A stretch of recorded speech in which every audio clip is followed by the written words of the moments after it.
Hello बच्चों, let's see question. The velocity time graph of a particle in a one-dimensional motion is shown the figure. Which of the following formula is correct for the describing the motion of the particle over the time t interval t1 and t2? तो बच्चों t1 t2 यानी कि हमें यहाँ से यहाँ तक का निकालना है. तो एक्चुअल में हम क्या निकालेंगे बेसिकली, अगर आप देखो हमें निकालना क्या है, following formula describing the motion of the particle over the time interval of t1 t2. तो अगर आप इस फॉर्मूले को देखें यहाँ से, ठीक है, x t2 two x t one plus v t one into t two minus t one plus half a t two minus t one. अब देखो हम ऐसा तो कर नहीं सकते क्योंकि हमारा वेलोसिटी कांस्टेंट नहीं है थ्रू आउट, ठीक है क्या.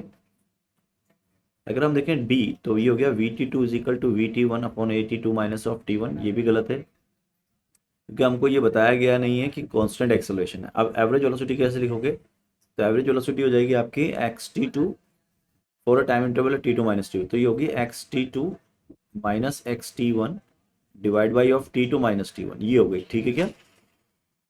तो ये भी गलत है. अगर एवरेज वेलोसिटी लिखूंगा तो एवरेज वेलोसिटी क्या होगी, v t two minus v t one upon t two minus t one. तो ये सही है आपका, क्योंकि एवरेज एक्सेलरेशन क्या होता है, total change in velocity divide by total time.